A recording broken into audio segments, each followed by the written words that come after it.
My entire body was a roadmap of pain as I hunched over the keyboard, the sterile glow of the lights at Moretti Industries etching stark shadows across the mountain of documents that had become my world.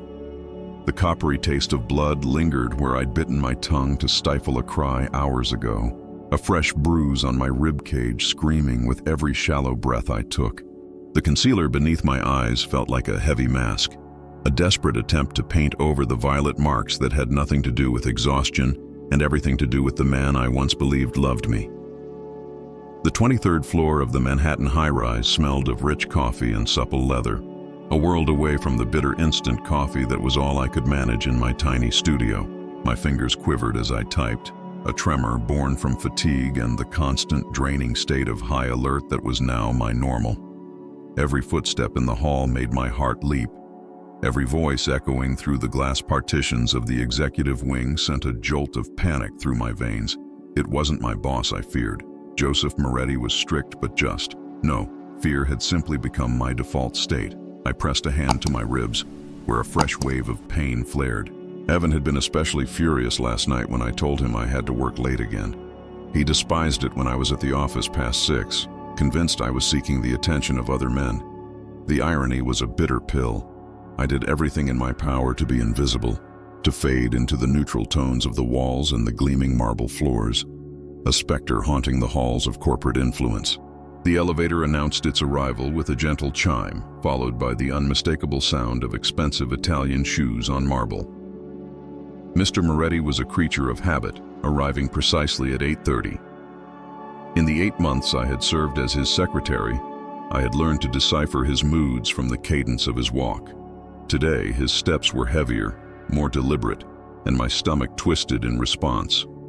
"Good morning, Julia." His voice was a polished, cultured sound, hinting at a lineage of wealth and power. I looked up, forcing a professional smile that tugged at a small cut on my lip, a souvenir from Evan's ring. "Good morning, Mr. Moretti. Your 9 o'clock with the Carelli Group was rescheduled to 10:30 at their request. The contracts you were waiting for are on your desk, and the quarterly reports from Chicago have just arrived." My voice was more stable than I felt, a minor triumph in a life defined by a string of defeats. He stopped at my desk, and the scent of his cologne, an expensive masculine aroma that inexplicably made me think of safety, wafted over me. When I risked a glance upward, his dark eyes were fixed on me with an intensity that stole my breath. There was a new sharpness in his gaze today, something that transcended his typical professional analysis. "You seem tired," he stated, his tone soft. It was not a critique, but an expression of concern. I was not accustomed to concern. "I'm fine, sir. It has just been a demanding week." The falsehood rolled off my tongue with ease, as rehearsed as my makeup routine. I had become a master of being fine, of managing perceptions, of shrinking myself so no one would dare to look too closely. But Joseph Moretti was looking. His gaze lingered on my face a fraction of a second too long, and I saw a flicker of something dark in his eyes. Not annoyance, but recognition. He had forged an empire by reading people, by seeing what they fought to conceal. I should have realized my carefully crafted defenses would not hold against him forever. "I will be in meetings for most of the day," he finally said, his voice returning to a neutral, professional tone. "Please hold all my calls unless it's an emergency." I nodded, turning my attention back to the screen, yet I could still feel his presence. When his office door clicked shut, I allowed myself to sag in my chair, my ribs protesting the small movement.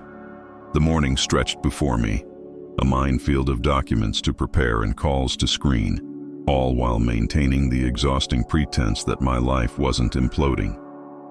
By lunchtime, the pain in my side had sharpened to a point where concentration was nearly impossible. I had skipped breakfast again, not out of a desire to be thin, but because groceries were a luxury when Evan's financial demands on my salary were escalating. He had begun taking my debit card, spinning tales of job interviews, but I knew the money was funding the army of bottles that had invaded our apartment. I was reaching for a file in a low drawer when the motion sent a blinding spike of agony through my side. A gasp tore from my lips and I clutched my torso, my eyes squeezing shut against a wave of faintness. "Julia!" I hadn't heard his approach, but when I opened my eyes, Mr. Moretti stood over me, his face a mask of thunder. There was a dangerous stillness about him, a predatory air that, strangely, did not frighten me. "I'm fine," I gasped out, the lie automatic as I tried to sit up straight. I just moved too fast. His gaze fell to where my hand was pressed against my side, and I saw his jaw clench. When he spoke, his voice was a lethal whisper. "Stand up." It was not a suggestion. It was an absolute command that permitted no dissent. I rose to my feet slowly, battling another surge of dizziness. His eyes tracked every subtle movement, every wince I couldn't hide. "Lift your shirt." The word struck me with the force of a slap. "Sir, Now." There was no room for negotiation in that single, hard syllable. With trembling fingers, I lifted the edge of my blouse, revealing the ugly, blotchy canvas of purple and black that marred my ribs. A deafening silence filled the space. I watched Joseph's expression transform, a chilling hardness settling into his features. His hands balled into fists, and for an instant, I saw the man beneath the bespoke suit, a man capable of a violence that would make Evan's cruelties seem like child's play. "Who did this to you?" His voice was barely audible, yet it resonated with more menace than any shout. I quickly lowered my shirt, my gaze fixed on the floor. "I fell down the stairs. I'm just clumsy." "Don't." The word was a blade, slicing through my flimsy excuse. "Don't insult my intelligence." The tears I had held back for weeks suddenly burned at the back of my eyes. In 8 months, Joseph had been the epitome of professionalism. But the tone in his voice now was different. It was protective, the sound of a man who had witnessed something that violated his fundamental code. "It's not your concern, Mr. Moretti," I whispered, wrapping my arms around myself, a desperate attempt to hold the fragments of my dignity together. He moved closer, so close I could see the flecks of gold in his dark eyes and smell his cologne mingling with a more primal scent. Barely restrained fury, all of it directed on my behalf. "You're wrong," he said softly. "You're very much my concern." Before I could even begin to decipher the meaning behind that statement, his phone rang. The sharp noise cut through the tension, and I gratefully reached for it. "Moretti Industries, Mr. Moretti's office." "Is he available?" A gruff, impatient voice demanded. "This is Detective Martinez. We need to speak with him regarding an ongoing investigation." I glanced at Mr. Moretti, whose expression had become inscrutable. He extended his hand for the receiver, and as I passed it to him, his fingers brushed against mine, sending a surprising jolt of warmth up my arm. "Detective," he said smoothly, though I saw the tension in his shoulders. As he listened, I tried to focus on my computer, on anything but the conversation unfolding feet away. I couldn't shake the feeling that something had fundamentally shifted, that the fragile equilibrium I had fought to maintain was about to shatter. When he ended the call, Mr. Moretti's attention snapped back to me, sharp and focused. "I have to step out for a few hours. When I return, we are going to have a conversation." It was a declaration, not a suggestion. I nodded, a sense of dread pooling in my stomach. As he put on his coat, he looked at me one last time, an expression on his face that made my heart pound, for reasons entirely unrelated to fear. "Julia," he said from the doorway, his voice gentle but laced with an undeniable promise. "This is not over." After he was gone, I sat in the silent office, my hand drifting to my bruised ribs. For the first time in what felt like an eternity, a feeling other than weary resignation settled in my chest. It might have been hope, or it might have been terror. In my world, the two had become almost indistinguishable. The remainder of the afternoon was a blur of nervous energy and growing apprehension. The chime of the elevator made my heart leap, each time thinking Mr. Moretti had returned. Every incoming call sparked a fear that it was Evan, his paranoia having sharpened in recent weeks. The bruise on my side was a dull, throbbing metronome counting down to the conversation that awaited me. At 5:30 sharp, I started my shutdown sequence, finding a small comfort in the familiar routine of organizing my desk. The other administrative staff had already departed, their chatter and laughter echoing down the hall as they left for happy hours and dates, for normal lives that felt like a distant fantasy. I envied their freedom, their excitement for the evening ahead, while I could only dread what awaited me at home. I was grabbing my purse when I heard his footsteps in the corridor, that distinctive, purposeful stride. I froze, the tension coiling in my gut. Through the glass of his office, I saw him approach, his expression unreadable. He was not alone. Two men in sharp suits flanked him, their bearing suggesting they were far more than business colleagues. "Julia." His voice held the same quiet command as before, and I stood up straight. "Please join me in my office." It was not a request. I followed him on shaky legs, intensely aware of the two men who lingered outside, their presence a palpable weight in the air. "Mr." Moretti closed the door, the soft click sounding unnervingly final. The office, usually a sanctuary of understated power with its floor-to-ceiling windows and priceless art, felt different tonight. A tense energy crackled in the room, a premonition that our conversation would be a point of no return. "Sit," he instructed, gesturing to a leather chair before his desk. I sat on the edge, my hands clenched in my lap, as he leaned against the front of the desk, a position that placed him unnervingly close. His jaw was tight as he studied my face. "Tell me about him," he began, his voice direct. "The man who did this to you." A hot flush of shame washed over me. "Mr. Moretti, I value your concern, but this isn't his name." The words sliced through my protest, his tone laced with a barely contained violence. "Give me his name." I looked at him then, at the white-knuckled grip he had on his desk, the rigid line of his shoulders. In that moment, he was not the civilized businessman I knew. This was someone else, someone dangerous in a way I was only just beginning to grasp. "Evan," I whispered, the name of betrayal on my tongue. "Evan Mitchell." He gave a single sharp nod as if passing a sentence. "How long?" "6 months." The words were small and broken. It wasn't always this way. He was different at first. They always are. His voice was heavy with a knowing that made me look at him again. There was an experience with violence in his eyes, an understanding of men who hurt women. "Where does he work?" The questions were relentless, delivered with a quiet intensity that compelled me to answer. He extracted the details with surgical precision.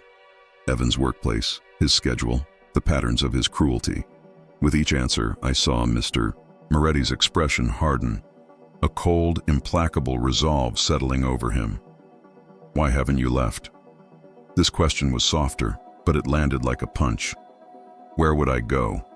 The words spilled out, a torrent of trapped desperation. "He knows where I work, where my mother lives. He's sworn he'll find me if I ever leave, and I know he will. I trailed off, unable to voice the deepest fear. The way Evan's jealousy had curdled into something monstrous, his dark whispers about ensuring no other man would ever want me. Mr. Moretti was silent for a long moment. When he finally spoke, his voice was deadly soft. "He's what, Julia?" I met his gaze, and what I saw there should have terrified me, but instead a strange sense of safety washed over me. "He talks about permanent solutions, about making sure I can never leave him." The silence that followed was heavy with unspoken meaning. Mr. Moretti straightened, his movements precise and predatory. I saw a glimpse of the man he must have been before the suits and corporate polish, a man who understood violence intimately and could wield it with the same precision he applied to business. "That is not going to happen," he stated quietly, his voice imbued with such absolute conviction that I almost believed him. "Not while you are under my protection." The words should have bewildered me. Why was my boss inserting himself into my private life? Instead, a wave of relief so powerful it was dizzying crashed over me. For the first time in months, someone was offering to stand between me and the darkness. "I can't ask you to..." "You're not asking." He moved then, crouching in front of my chair to meet my gaze. The gesture was unexpectedly gentle, but his eyes were blazing. "This isn't about what you are asking for. This is about what I am choosing to do. His closeness was overwhelming. The scent of his cologne, the powerful set of his shoulders, the faint calluses on his hands that hinted at a life far removed from boardrooms. Something about Joseph Moretti resonated with a forgotten part of me, a part that once believed in safety, in men who kept their word. Why? The question escaped me, and a flicker of surprise crossed his face. Because some lines should never be crossed, he said simply, and because you deserve to live without fear. Before I could respond, a soft knock came at the door. One of the men from outside entered, his expression urgent but respectful.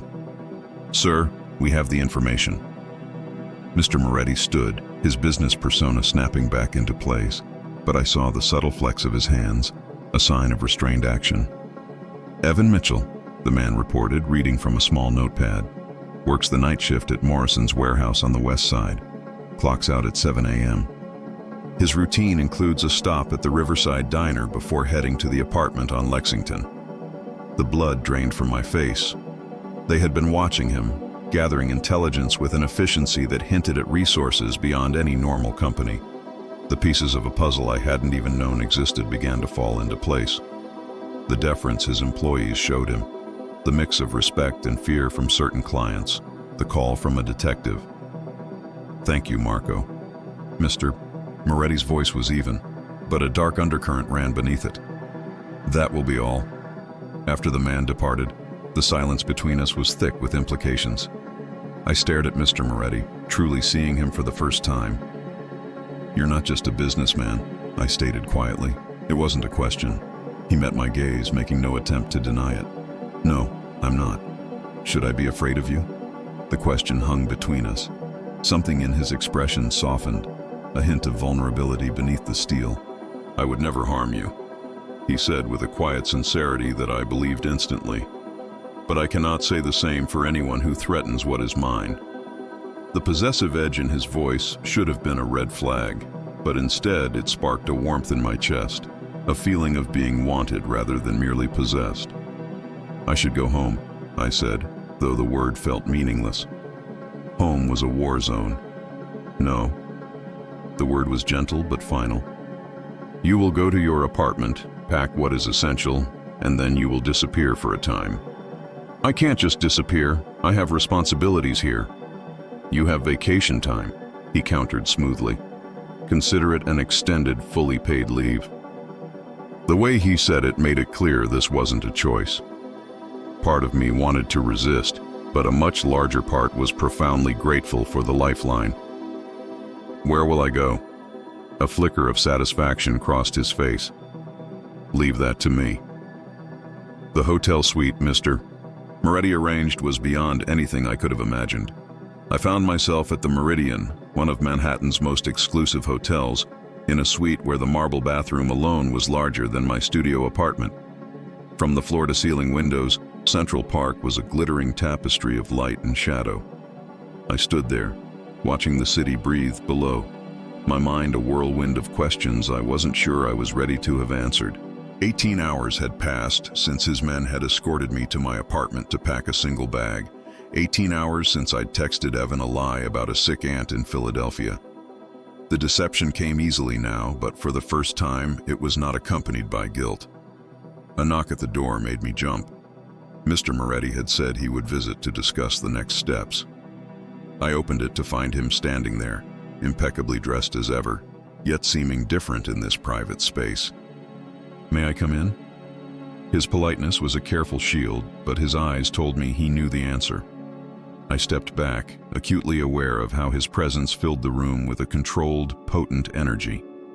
He carried a manila envelope and a small paper bag that smelled of fresh pastries, a disarmingly thoughtful gesture. "You need to eat," he said, placing the bag on a table. "You're too thin." The observation was stated as a fact, not a judgment, but it highlighted just how closely he had been watching me. The thought, instead of making me uneasy, filled me with a strange warmth. When was the last time anyone had noticed the toll the stress and fear had taken on me? "Thank you," I said softly, accepting the coffee he handed me. It was from the small Italian cafe near the office, where a single cup cost more than my usual lunch budget. You didn't have to do this. Yes, I did. He sat across from me, his posture relaxed but his gaze sharp. We need to discuss what happened last night, Julia.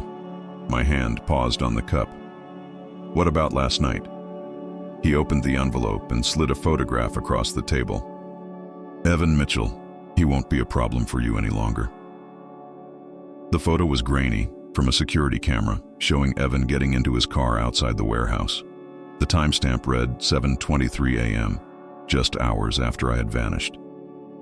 But there was something final about the image, something that made my stomach clench with a bizarre mix of terror and relief. Where is he? I asked, a part of me already knowing the answer. Gone, Mr. Moretti said, his voice placid, as if discussing a minor stock fluctuation. Permanently. The word hung in the air between us. I stared at Evan's face in the photo, bracing for a wave of horror that never came. Instead, an overwhelming sense of relief washed over me, so potent it made me dizzy. The constant dread that had shadowed my every move was simply gone, leaving a lightness I had forgotten was possible. You had him killed. It wasn't an accusation, just a statement. My voice was surprisingly steady. I protected you, he corrected, leaning forward. There is a difference, isn't there? I met his gaze, seeing no remorse, only the quiet satisfaction of a problem solved. The law. His mouth quirked into something that wasn't a smile. The law would have made you testify, reliving every moment of his abuse. The law would have granted him bail, giving him the chance to find you and follow through on his threats. The law would have failed you, Julia, as it fails so many women. The stark honesty of his words was a blow because I knew they were true. How many times had I considered calling the police, only to be stopped by stories of restraining orders that were nothing but paper to men like Evan, men who saw violence as a right. What if you were wrong? I asked weakly. What if he could have been different? Men like that don't change. His voice was heavy with experience. They escalate. They find new ways to inflict pain. He would have ended up killing you, Julia. I simply expedited the inevitable. The casual certainty in his tone should have horrified me. Instead, I thought of the constant fear, of how I avoided my own reflection to not see the person I was becoming. For the first time in months, I could breathe deeply without pain. Who are you? I asked, the question softer than I intended. Really? He was quiet for a moment, as if judging how much of the truth I could bear. My family has been in the import business for 3 generations, he said carefully. We ensure that valuable goods reach their destinations, no matter the obstacles. The euphemism was elegant, but the meaning was clear. The Moretti family wasn't just in imports. They were in the business of power, operating in the gray spaces where legality was a suggestion, not a rule. And I work for you. Another piece clicked into place. You work for my legitimate business. He corrected gently. Moretti Industries is precisely what it seems, but that is not all that I do. The silence stretched. I studied his face, searching for a sign of the violence I knew he commanded, but saw only the same focused attention he had always shown me. Are you afraid of me now? He asked, a hint of vulnerability in his question. I considered it honestly. Logic screamed that I should be terrified, that I should be plotting my escape. But my heart told a different story. No, I said, surprised by my own conviction. I should be, but I'm not. Why? Because you could have taken advantage of me months ago, I said, thinking it through as I spoke. Because you've been nothing but respectful. Because when you saw I was being hurt, your first instinct was to protect me, not to use my weakness. A warmth entered his expression, transforming his handsome features into something truly striking. It was the first time I had seen him without his professional mask. You are remarkable, he said softly, the sincerity in his voice tightening my chest. Most people in your shoes would be running for the door. Most people in my shoes have nowhere to run, I replied, the bitterness of months of desperation creeping into my voice. And most don't have someone powerful enough to make the monsters vanish. Is that what you believe I am? His voice was neutral, but I detected an underlying hope. Someone who can keep the monsters at bay? I looked at him, past the suit and the cultured accent to the man beneath. There was darkness, yes, but there was also protection, a strength that could be a shield. I think you're someone who gets what he wants, I said carefully. The question is, what do you want from me? A slow, predatory smile crossed his lips, but it didn't frighten me. Instead, it sent a spiral of heat through my chest. I want you safe, he said simply. Everything else can be negotiated. 3 days passed in the luxurious cocoon of the Meridian suite. 3 days of room service and sleep uninterrupted by the sound of a key in the lock. The absence of fear was almost dizzying. Joseph, as he now insisted I call him, visited each evening, bringing carefully curated news from the outside world. The police had listed Evan as a missing person, but with no evidence of foul play, his case was quickly fading into the background. The lease on your apartment is up at the end of the month, he mentioned during his Thursday visit. I took the liberty of having my people pack your things. I looked up from the thriller I was pretending to read, its fictional violence paling in comparison to my new reality. Where will they go? That is up to you, he said, his dark eyes intent. I have a proposition for you. The words sent a flutter of anticipation through me. I set the book aside, giving him my full attention. I'm listening. I require someone I can trust in my personal life, he began, his voice measured. Someone to manage my home, handle private affairs, and ensure my life runs seamlessly. The position demands absolute discretion and unwavering loyalty. He wasn't just offering me a job, he was offering me a permanent place in his world, under his protection. What would it entail? I asked, knowing the details were secondary to the offer of safety. You would reside in my penthouse, he said, watching my reaction. You would have your own wing, complete privacy. Your title would be personal assistant, but your duties would be whatever you feel comfortable with. He understood my vulnerability, the fact that I might not be ready for the intimacy his protection might imply. It was a consideration that warmed something deep inside me. And in return? In return, you would be under my protection. No one would ever harm you again without answering to me. His voice held an edge of steel.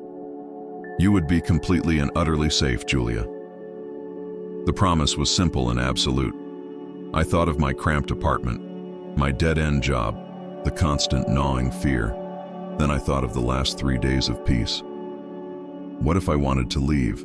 I asked, the question carrying the weight of a year of bad decisions. Then you leave, he answered without hesitation. With a generous severance and my guarantee that no one from my world will ever bother you again. The sincerity in his voice was stark. Men like Evan made promises that became cages. Joseph's word felt like a bond. Why me? I asked. You could have anyone. Because for 8 months I have watched you, he said, his voice soft but sure. I watched you handle impossible pressure with grace. I watched you survive what should have broken you. Because when I look at you, I see someone worth protecting. The words were like a physical touch, warm and startling. I had been told I was worthless for so long that hearing myself described as valuable felt like stepping into the sun. And, he continued, his voice dropping to a more intimate tone, I find myself caring for your well-being in a way that is far from professional. The admission hung between us, charged with unspoken possibilities. There was desire in his eyes, yes, but it was tempered with respect for the trauma I was healing from. I need time, I said, though I already knew my answer. The alternative was a life of poverty and fear. Compared to that, Joseph's offer felt less like a choice and more like salvation. Of course. He rose and placed a black credit card on the table. Take all the time you need. This will cover any expenses. The card was more than just money. It was a demonstration of trust, an investment in me before I had given him anything in return. Joseph, he corrected gently. I believe we are past formalities. His first name felt like a threshold. When I looked up, the heat in his gaze made my breath catch. Joseph, I repeated. What happens if I say yes? Then tomorrow we go to my penthouse, and I show you what your new life can be." He paused at the door. "And Julia, I very much hope you say yes." That night I held the credit card, weighing the choice before me. In 1 week, my world had been upended. The man I feared was gone. The job I clung to had transformed into something from a storybook, and the boss I thought I knew was far more dangerous and complex than I had ever imagined. I thought of my mother and her assisted living facility.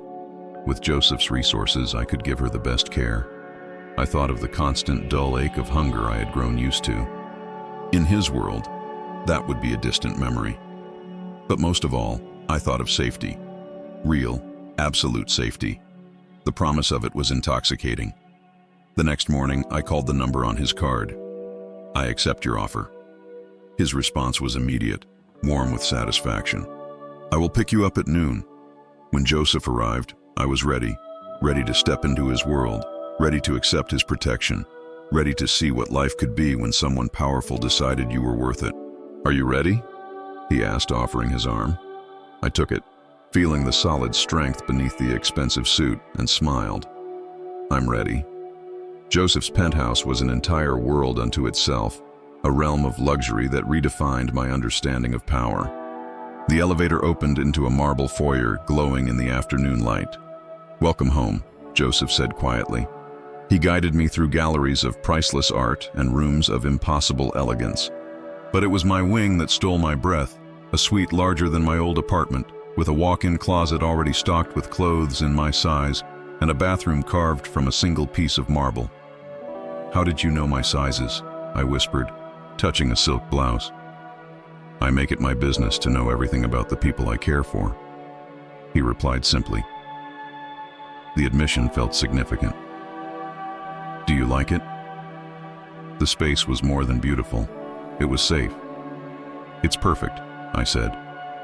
"But I still don't understand why you're doing all this." "Don't you?" He moved closer, his dark eyes intense. "Julia, for 8 months I've watched you. I've watched you hide a pain that should have been crippling.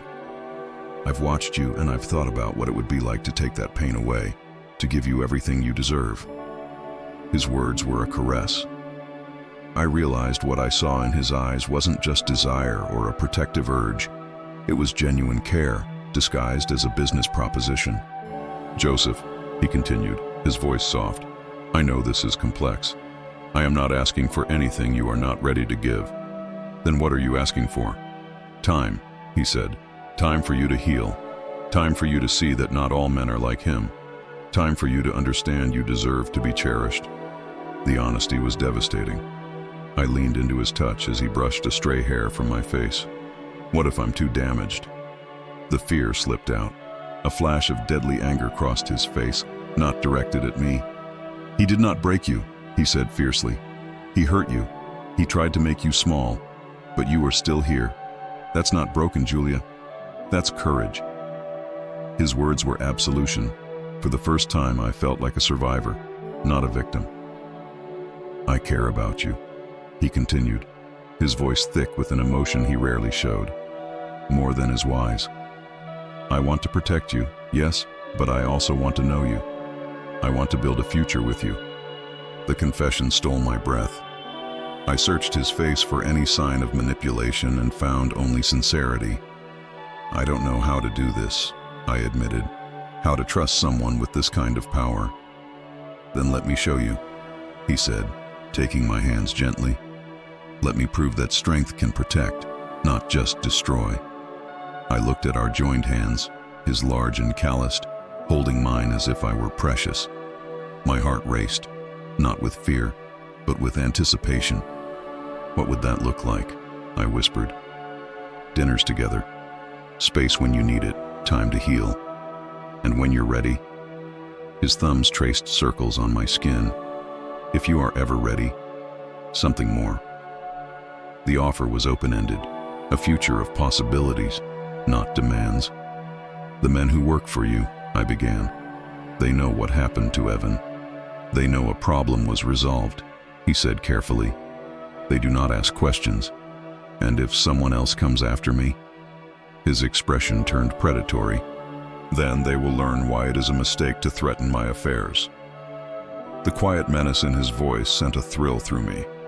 There was safety in his strength. "I have one condition," I said, my voice steady. "Name it." "Complete honesty. No lies, no half-truths." I met his gaze, my resolve firm. "I have lived with deception. I need to know what you tell me is real." A flicker of respect crossed his face. "Agreed. Complete honesty." "Then yes," I said, the word feeling stronger than I expected. "Yes to time. Yes to healing. Yes to this." The smile that broke across his face was transformative. He leaned down and pressed a gentle kiss to my forehead, and I felt something that had been frozen inside me finally begin to thaw. "Welcome to your new life, Julia," he murmured. "I promise, you will not regret it." 2 months passed in a dream of careful courtship. Joseph was true to his word. We fell into a natural rhythm of shared breakfasts and long conversations. He slowly introduced me to his world, always giving me the space to retreat. The carefully built piece of our new life faced its first test during one of these dinners. "There is something you should know," he said, his tone serious. "It may change how you feel about being here." My stomach clenched, but I trusted his promise of honesty. "Tell me." "Victor Karpov," he said, the name heavy with menace. "He was Evan's supplier. With Evan's disappearance, Karpov has lost a source of income. He suspects what happened, and he has decided that you are an opportunity to recoup his losses." Ice water washed over me, the familiar taste of fear returning. "What kind of opportunity?" "He believes someone who is important to me would command a significant ransom." Joseph's voice was a low growl of fury. "He has been making inquiries." "So I'm a target," I said, my hands trembling. "Yes," he admitted, not softening the truth. "But this is not your fault, and you will not face it alone. You could leave," he offered quietly. "A new identity, a new life, anywhere you want. Or," his eyes met mine, intense and dark, "you stay. You let me protect you." And Victor Karpov becomes a cautionary tale about the consequences of threatening what is mine. The possessive note in his voice was different now. It was the sound of a man protecting his own, not controlling a possession. "If I stay," I asked, "what does that make me? Someone who hides behind your power?" "It makes you smart enough to accept help," he said firmly. "Brave enough to choose safety over a false sense of independence." His logic was sound, but I needed to be sure. "I need to ask you something," I said, meeting his gaze. "If I choose to stay, will you still see me as an equal? Or will I become just another responsibility?" The question hung between us. "Julia," he said, admiration in his eyes, "the fact that you can ask that question is exactly why you're worth protecting. You're not asking me to make your choices. You're asking me to stand with you." That settled something deep inside me.